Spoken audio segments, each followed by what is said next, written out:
할렐루야. 예, 하나님께서 예비하신 복이 여러분의 모든 삶 가운데 임하기를 주님으로 축복합니다. 우리 서로 인사할까요? 당신이 복의 주인공입니다. 아멘. 여러분, 지금 함께 나눈 인사가 형식적인 인사가 아니라 당연한 우리에게 주신 약속입니다. 할렐루야. 예, 이 복이 여러분에게 구체적으로 나타나기를 축복합니다. 어제 우리 성도님들과 함께 좋은 시간을 다녀왔는데, 갔다 오는데 어떤 사람은 그 옆에 있는 그 벼이삭이 눈에 띄는 사람도 있고, 사과가 눈에 띄는 사람도 있고, 거기에 배추가 눈에 띄는 사람도 있고, 각각 이렇게 눈에 띄는 모습은 다르지만 공통적인 것은 뭐냐면 열매라는 것입니다.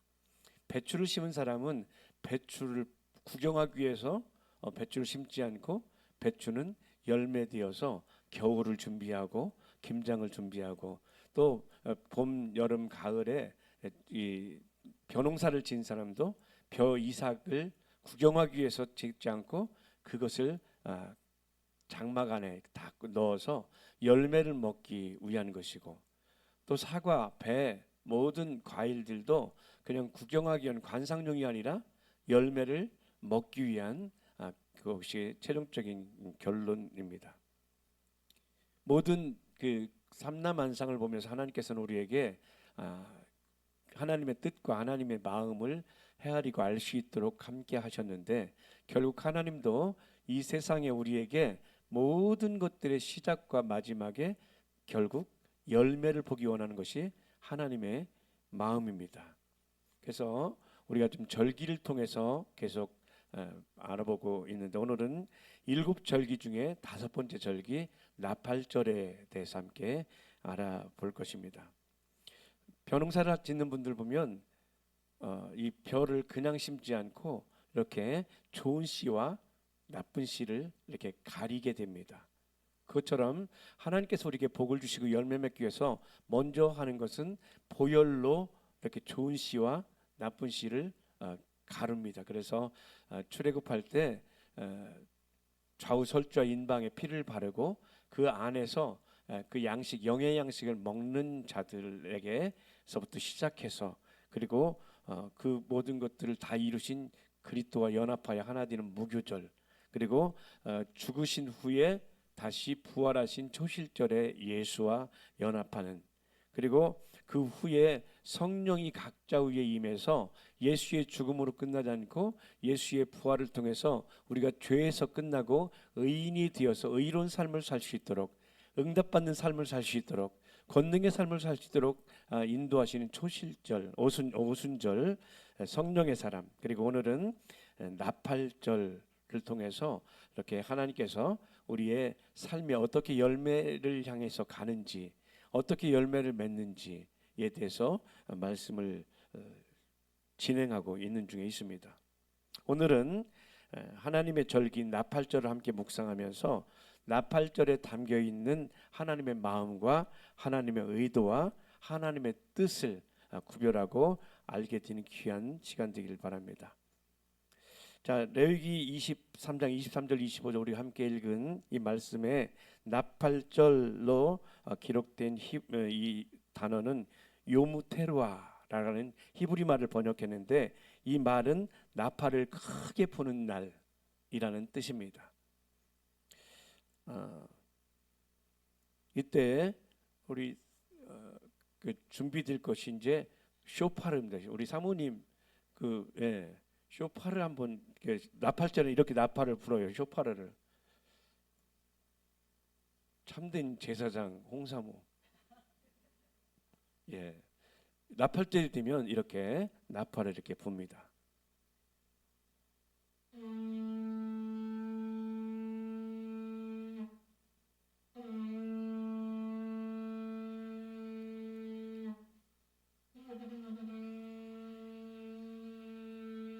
할렐루야. 예, 수고하십니다. 여러분, 이 나팔 소리를 들으면서 구경하지 않고 이 의미가 무엇이냐면, 나팔을 분다는 것은 군대에 가면 기상 나팔을 붑니다. 빰빠라빰빰 불게 되면 잠자던 군인들이 깨어납니다. 마찬가지로 나팔절에 나팔을 불면 하나님의 의도는 성도여 깨어나라. 아멘. 그러니까 나팔절에는 우리가 다시 한번 혹시 잠들고 있었던 자, 아니면 무능하고 무기력하게 있었던 자들을 다시 일으켜 세우기 위한 그것이 나팔절입니다. 우리 교회 성도들 모두 다 지금 들려진 나팔 쇼파르와 같이 주께서 불러 그 나팔을 여러분 귀와 삶 가운데 들려주셔서 다시 일어나고 깨어나는 여러분 되기를 주님의 이름으로 축복합니다. 또한 여러분도 깨어날 뿐만 아니라 또 잠들어 있는 자들을 깨우는 역할들을 여러분이 하는 것입니다. 한 사람 한 사람 지금 사모님께서 이렇게 나팔을 쇼파를 분 것처럼 여러분 각자에게 입에 나팔을 주셔서 여러분을 통해서 잠든 자를 깨우고 죽은 자를 살리고 회복시키는 역사가 있는 것이 바로 나팔절입니다. 그러니까 나팔절이 그냥 그 전에 구역에 있었던 그냥 한 사건이 아니라 오늘 이 시대를 살아가는 우리 성도들이 나팔수가 되어야 됩니다. 아멘. 네. 그리고 또 하나는 이렇게 깨어나기도 하지만 두 번째는 언약을 기억하라. 그러니까 하나님께서 나팔을 불 때 이 일곱 언약 중에 하나님께서 약속하신 이 나팔절은 죄에서 깨어나고 그리고 다시 주님께서 오실 때 우리가 아까 찬송가 부른 것처럼 주님 다시 오실 날에 나팔 불 때 그 나팔 소리에 여러분 각자의 이름과 여러분을 하나님께서 기억하시고 찾으러 오실 것입니다. 그래서 다시 언약을 기억하는 것이 나팔절의 두 번째 의미입니다. 한번 따라해 볼까요? 깨어나다, 기억하다. 그리고 또 하나는 한 해를 새롭게 시작한 새로운 시작을 말합니다. 그러니까 나팔절은 깨어나고 또 기억하고 새로운 것을 시작하는 이것이 나팔절입니다. 그러니까 이 나팔절이 그냥 막연하게 그냥 성경에 기록된 죽은 사건이 아니라 오늘 이 땅을 살아가면서 우리는 계속해서 그 주님의 나팔 소리를 듣고 깨어나고 또 잠든 자를 깨어내고 또 주님의 언약을 전하여 그들이 그 언약을 기억할 수 있도록 돕는, 그리고 다 좌절하고 포기하고 내려놨던 것에서 새롭게 시작할 수 있는, 모든 저주에서 복이 되고 가난이 부유가 되고 생명이 넘치는 귀한 날이 나팔절입니다. 우리 귀한 성도님들에게 하나님의 나팔절이 여러분의 있게 되기를 예수 이름으로 선포합니다. 그리고 삶의 열매가 될 것을 분명히 믿습니다. 예, 그렇기 때문에 하나님께서 우리에게 나팔절의 말씀을 우리 성도들에게 전하게 하시고 또 그것을 믿는 자에게 큰 권능이 나타나게 날 줄 믿습니다. 제가 기도하면서 나팔절 이렇게 나팔을 부는 것을 구약의 사람들과 신약의 사람들이 어떻게 살았을까? 그냥 레위기에 기록되어 있고 고린도전서에 기록되어 있는 말씀으로 끝나지 않고 실제 삶을 어떻게 살았을까? 하나님 말씀을 기도하면서 있을 때 하나님께서는 오늘 새벽에 3시 반쯤 깨우세요. 꼭 주일날은 거의 3시 반 되면 탁 알람 없이 깨우세요. 일어나서 하나님 오늘 전할 말씀 우리 성도들에게 말씀을 더 주님의 마음을 첨가해 주십시오. 준비한 것 위에 성령의 기름 부으십시오 했을 때 떠오르는 사람이 있는데 바로 기드온이라는 사람이 떠올랐습니다. 기드온 사건은 사사기 7장부터 나오게 되는데 그 사건의 배경에는 이스라엘이 미디안이라는 나라에 큰 고통을 당하고 있을 때 하나님께서는 기드온에게 300명의 군사를 일으키고 그 군사와 함께 싸우게 하셨습니다. 그때 싸운 무기가 뭐냐면 항아리와 횃불과 나팔이었습니다. 그러니까 기드온을 통해서 하나님께서 주시는 이 사건이 나팔절과 같이 연결되게 되는데 하나님께서는 이렇게 횃불을 들고 항아리를 깨뜨리고 나팔을 부는 이스라엘처럼 오늘날 이 시대를 살아가는 우리 성도들이 이렇게 횃불, 나팔, 항아리 이 세 가지를 통해서 우리에게 주신 의미가 무엇인지, 그리고 이것을 통해서 주신 나팔절의 의미가 분명하게 그려질 것입니다. 예수님께서는 마지막 가시면서 마태복음 28장 18절부터 20절까지 하늘과 땅의 모든 권세를 내가 너에게 주었으니 너희는 가서 모든 족속으로 제자를 삼아 아버지와 아들과 성령의 이름으로 세례를 주고 내가 너희에게 분부한 모든 것을 가르쳐 지키게 하라. 보라, 내가 세상 끝날까지 너희와 함께 있으리라. 아멘. 아멘. 자, 지금 하나님께서는 이렇게 하늘과 땅의 모든 권세를 받으셔서 하늘과 땅의 모든 권세를 우리에게 위임하셨습니다. 우리에게 주셨어요. 주셨다니까요. 그런데 우리는 하나님께서 분명히 하늘과 땅의 모든 권세를 주셨는데 권세 있고 능력 있는 삶을 살기보다는 무능력하고 도전하지 못하고 좌절하고 또 어떤 것을 도전하지 못하는 무기력한 삶을 살게 됩니다. 그런데 하나님께서는 이제 모든 권세를 내가 너희에게 이미 주었다. 이것이 주님께서 주신 이미 우리 안에 능력이 와 있음을 믿는 것이 믿음입니다. 여러분, 이 믿음이 있습니까? 예, 내가 무엇을 해서가 아니라 주님께서 하늘과 땅의 모든 권세를 내가 너희에게 이미 주었다. 자, 우리 고백해 볼 거예요. 하나님, 이미 내게 하늘과 땅의 권세가 있음을 믿습니다. 아멘. 자, 누가복음 10장 19절 함께 보겠습니다. 누가복음 10장 19절입니다. 시작. 내가 너희에게 뱀과 전갈을 밟으며 원수의 모든 능력을 제할 권세를 줄 것이니 이미 주셨으니 너희를 해할 자가 결단코 없으리라. 아멘. 믿음이 좋은 사람은 하나님께서 말씀으로 주신 것들을 내 안에 이루어졌다는 것을 믿는 것이 믿음입니다. 뱀과 전갈을 밟으며 원수의 모든 권세를 해할 하나님 컨트롤하시는 능력이 우리한테 있습니다. 이것을 취하는 것이 믿음이요. 반드시 우리를 통해서 역사할 것입니다. 네. 자, 뱀은 뭐냐면 거짓과 유혹을 상징합니다. 거짓을 가지고 너희는 능력이 없어, 너희는 아무것도 할 수 없어 라는 거짓된 생각, 뱀입니다. 오늘 그 뱀의 머리를 깨뜨리고 이기고 승리하신 권능이 우리 가운데 있음을 믿습니다. 어제 우리가 가서 이 골리앗에게 던지는데 쉽지 않죠, 이게. 예, 예, 예. 왜 그런가요? 연습을 안 해서 그래요. 연습하면 그냥 다윗이 평상시 얼마나 연습했으면 이게요 앞에 가슴 다리 맞추기도 힘들잖아요. 그런데 다윗은 연습을 탁 해서 골리앗의 이마를 깼습니다. 여러분 모든 다윗입니다. 원수의 머리를 깨뜨리고 그래서 우리가 믿음으로 계속해서 공격해서 이기고 승리하시길 주님을 축복합니다. 자, 뱀과 거짓과 유혹을 깨뜨리고 또 전갈을 밟으며 전갈은 물면 독이 있어서 죽게 됩니다. 결국 우리 삶에 고통을 주는 악의 세력을 전갈이라고 합니다.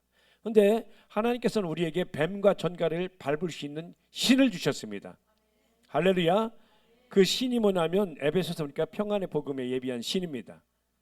그러니까 주님께서 주신 복음을 머금고 복음을 받아들인 자에게는 신을 신겨 주신 것입니다. 그것이 주께서 주시는 신을 신는 자가 아들입니다. 구약의 종들은 신을 벗어요. 그런데 신약의 주님께서 주시는 아들은 신을 신습니다. 할렐루야. 예, 우리가 그 신을 신고 뱀과 전갈을 밟으며 원수의 모든 능력을 제어할 권능을 주었으니 우리를 해할 자가 결단코 없습니다. 여러분 기억하십시오. 여러분이 생각하는 것보다 훨씬 강력한 자들입니다. 자동차를 타고 보면 평상시 나랑 다르게 먼 길도 빨리 갈 수 있는 것은 자동차라는 도구를 활용하는 거죠. 하나님께서 우리에게 주신 믿음이라는 도구를 활용하면 엄청난 권능이 있습니다. 아멘. 나는 연약하지만 그러나 주님은 강하십니다. 늘 이기고 승리케 하신 주님의 권능 우리 가운데 있습니다. 자, 그래서 뱀과 전갈을 밟는다. 지배와 권세를 깨뜨렸다. 이제는 뱀이 갖고 오고 전갈이 갖고 온 권능, 그 고통과 가난과 저주를 우리의 믿음의 말씀의 신발로 밟고 흔들어서 완전히 가루로 만들어버리는 큰 권능이 우리 가운데 있습니다. 이것을 믿고 마음에 의심치 않고 행하는 자에게 권능이 나타나게 될 줄 믿습니다. 자, 하나님께서 그래서 지금 이렇게 권세를 주신 이유는 마태복음 28장 18절, 19절, 20절처럼 너에게 세상 끝날까지 함께하기 위해서는 뭐냐면, 왜 함께 하시냐면 너희는 가서 모든 족속으로 제자를 삼아 아버지와 아들과 성령의 이름으로 세례를 주고, 그리고 내가 너에게 이렇게 말씀을 통해서 성령을 통해 가르친 모든 것을 너도 지키고 그들도 가르쳐 지키게 하는 자가 되어라. 그렇게 할 때 내가 세상 끝날까지 너희와 함께해서 너희 모든 것이 복이 실상이 되리라 약속하셨습니다. 자, 그래서 예수님께서는 우리 성도들에게 여러분을 통해서 추수하시기 원하십니다. 그러니까 우리가 농사를 지면 농사를 통해서 추수하듯 하나님께서는 이 땅에 오셔서 죽으시고 부활하시고 권능으로 함께 하셔서 어떤 것을 하냐면 사람 농사를 짓습니다. 인생의 영혼의 추수를 위해서 주님께서 우리 성도를 부르셨고, 먼저 여러분이 주의 마음과 주의 능력을 받아서 여러분 때문에 큰 일을 이루실 줄 믿습니다. 자, 마태복음 9장 37절 38절 함께 읽어봅니다. 이에 제자들에게 이르시되 추수할 것은 많되 일꾼은 적으니 그러므로 추수하는 주인에게 청하여 추수할 일꾼을 보내어 주소서 하라 하시니라. 아멘. 자, 추수할 것은 많은데, 구원해야 될 영혼들은 많은데 구원해야 될 일꾼이 침이 적으니 너희가 기도할 때 주여 추수할 일꾼을 보내주소서, 추수할 일꾼을 보내주소서. 이사야 보면 이사야에 그 주님께서 추수할 사람을 주님께서 찾으실 때 이사야가 주님 제가 여기 있사오니 나를 써주소서. 먼저 우리가 추수한 일꾼을 보내주기 전에 우리가 먼저 주님께 고백할 것은 주님 제가 여기 있습니다. 나를 써주소서. 우리 크게 한번 해볼까요? 주님 제가 여기 있습니다. 저를 써주십시오. 아멘. 이렇게 고백하는 자에게 하나님께서 하늘과 땅의 모든 권세가 나타나서 하나님께서 여러분의 모든 것들을 공급하시고 부유케 되고 새롭게 하실 줄 믿습니다. 아멘. 이렇게 하나님께서 여러분을 강력한 존재로 부르셨어요. 아멘. 그러니까 사람들은 말하면 세상에 문제가 많아, 걱정거리가 많아. 그런데 주님은 세상을 뭘로 보냐면 걱정거리가 아니라 추수할 밭으로 보십니다. 물론 이단들이 지금 추수꾼에서 지금 신천지에서 막 이렇게 난리가 났는데, 아무튼 좋은 것을 그 이단들이 먼저 해서 우리가 이렇게 추수밭하면 우리도 신천지 아니냐? 신천지 참 좋은 말이거든요. 새하늘과 새 땅인데 그들이 써서 우리가 못하게 하고 이단들이 먼저 써서. 하나님께 주시는 그 왕국도 좋은데 여호와의 증인이 먼저 써서 왕국회관을 먼저 만들었어. 우리 어느 권사님이 이전에 그런 말씀하더라. 지나가는데 산 밑에 왕국회관이 딱 써 있어요. 저는 그게 뭔지 알아요. 근데 그 권사님이 저기다 식당을 줬다 차렸대요. 회관, 무슨 회관이잖아, 식당. 그래서 제가 그 식당이 아니에요. 영혼 식당이에요, 영혼 식당.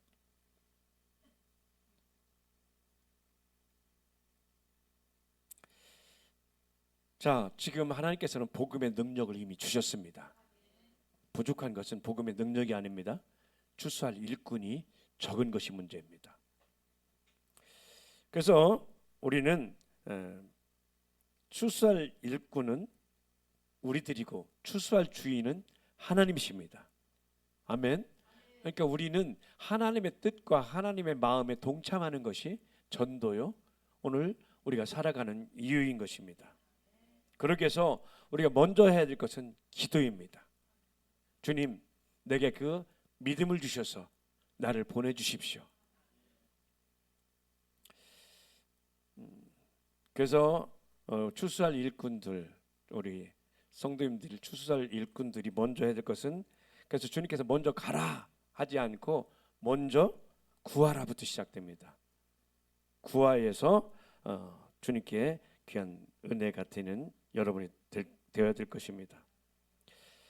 그래서 아까 이제 우리 여경 이사님이 이제 기도하실 때 말씀했지만 우리가 이제 11월 마지막 주에 우리 이제 다음 주부터 이렇게 태신자를 품고 같이 기도해서 이제 여기 있는 여러분이 한 명이 한 사람 이상씩 되려면 여기에 꽉 차게 되고, 그러면 그분들이 또 다시 훈련받아서 또 주의 뜻을 이루고 부욕해 되고, 또 그래서 이렇게 채워질 때 우리가 여기 지금 4층까지 올라오기 얼마나 힘들어요. 이제 인원이 채워지고 추수할 게 많아져서 1층에 누구나 이렇게 올 수 있게 되는 귀한 교회로 자라나게 될 것입니다. 그러기 위해서 먼저 우리가 주님 나를 써주소서, 이것이 우리에게 먼저 있어야 될 것입니다. 자, 이사야서 6장 8절 함께 보겠습니다. 이사야 6장 8절입니다. 내가 또 주의 목소리를 들은 적이 이르시되 내가 누구를 보내며 누가 우리를 위하여 갈고, 그때 내가 가로되 내가 여기 있나이다, 나를 보내소서. 아멘. 이 이사야의 고백이 여러분의 고백되기를 축복합니다. 그랬을 때 이사야는 66장의 성경을 쓰고 완전히 하나님께서 그 영의 눈을 여시고 삶을 열어서 하나님의 뜻과 계획과 장차 있을 것 다 보게 되는 그런 은혜가 그에게 임했습니다. 우리 귀한 성도들에게 그런 능력과 권능이 눈이 열려져서 신앙생활을 막연하게 하지 않고 보고 알고 행하는 우리 모두가 되길 주의 이름으로 축복합니다. 그래서 여러분이 그렇게 준비되어서 새로 오는 자들에게 가르치고 행할 수 있도록 하는 그 준비가 있게 되기를 바랍니다. 자, 그러기 위해서 이제 주님께서 나를 보내소서 하는데, 물론 우리가 주님 내가 여기 있사오니 나를 써주소서 하는데 막상 전도하려고 나가다 보면 우리가 오는 것이 두려움이 있습니다. 두려움이. 어떤 두려움이냐면 내가 이 말씀 전했다, 저 사람이 나를 거절하면 어떻게 하지? 이런 두려움이 있습니다.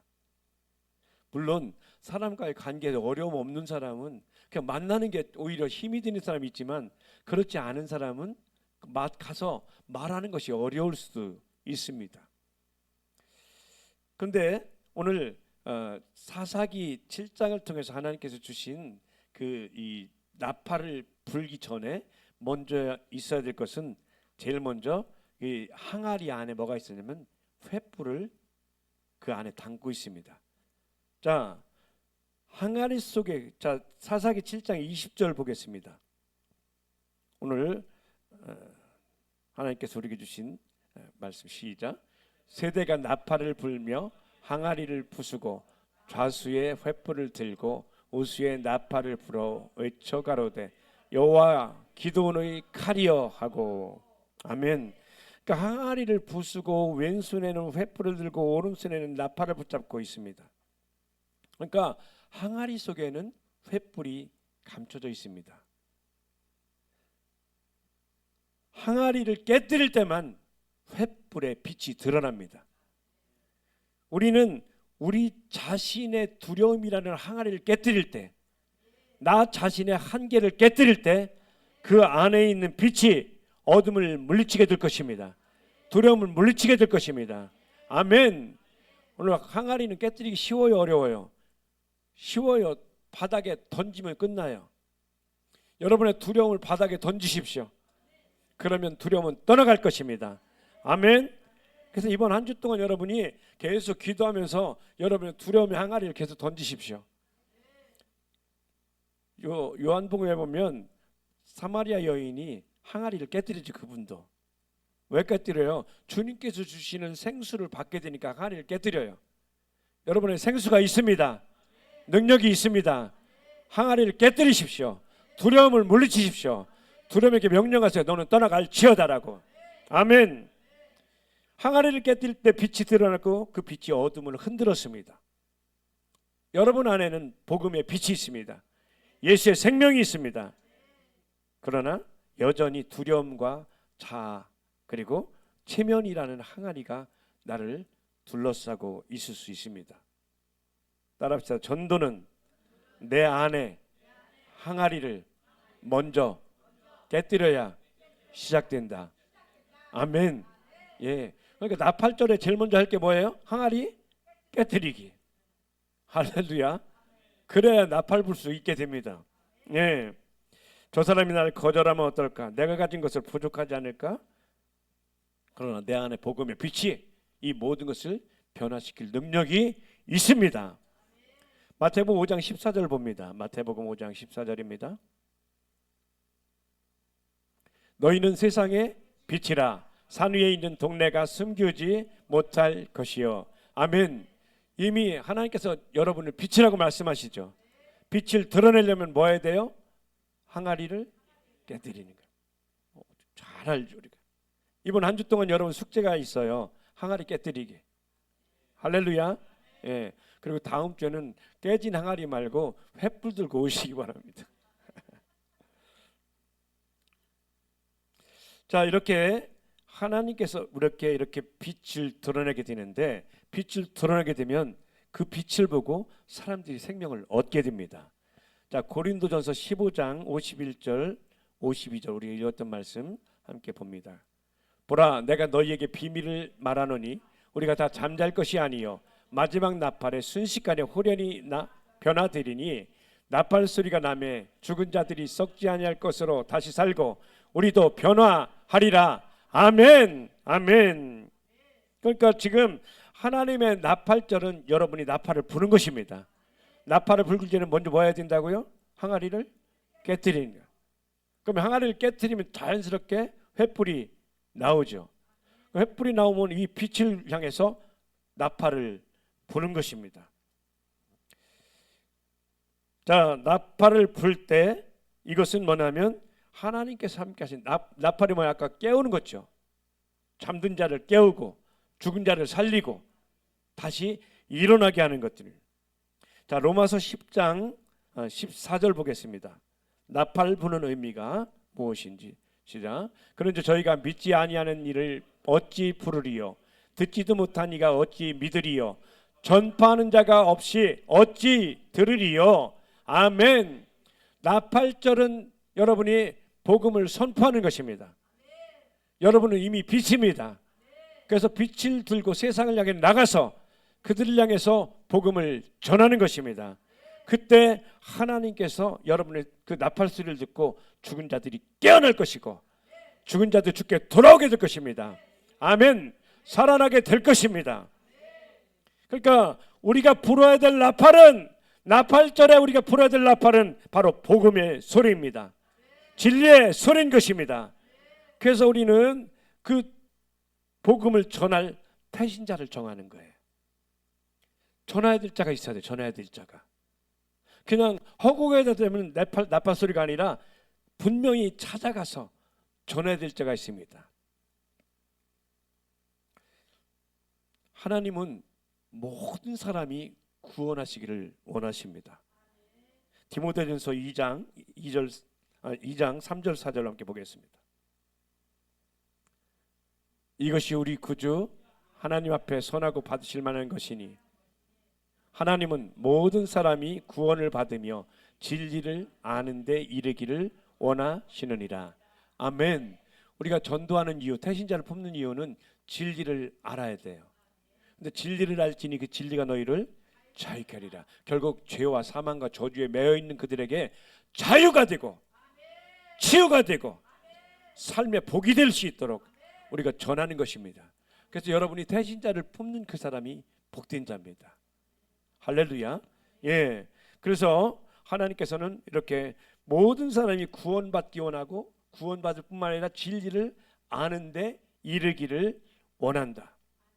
자, 베드로후서 3장 9절 봅니다. 베드로후서 3장 9절입니다. 주의 약속은 어떤 이에 더디다고 생각하는 것 같이 더딘 것이 아니라 오직 너희를 다하여 오래 참으사 아무도 멸망치 않고 다 회개하기에 이르기를 원하시느니라. 아멘. 아멘. 그러니까 이 나팔을 불게 되면 여러분 나팔을 불게 되면 그들이 회개해서 구원에 이르게 된 준비가 되고 또 찾아가기 전에 먼저 우리가 품고 그 영혼이 붙잡기 있던 영적인 것들의 사슬을 묶고 푸는 권세를 여러분을 통해서 먼저 준비할 것입니다. 막연하게 그냥 찾아가는 것이 아니라 영적으로 매여 있는 것이 무엇인지 같이 기도하고 중보하고 앞으로 이제 다음 주부터 시작된 8주간의 기간 동안에 한 영혼을 위해서 계속 품을 때 놀랍도록 구원의 역사가 나타나게 되고, 그리고 삶의 여러분을 통해서 구원받은 자의 그 포인트가 여러분에게 쌓여서 천국에 주님께서 예비하신 보라 내가 속히 오리니 각자 받을 상이 있다. 상이 있다. 그 상 받는 여러분들을 축복합니다. 우리의 구원은 나중에 하나님 천국과 지옥이 아니라 천국에 가는데, 천국에 가서 딱 앞에 우리 성도님들이 상 받는 자리에 서 있기를 축복합니다. 할렐루야.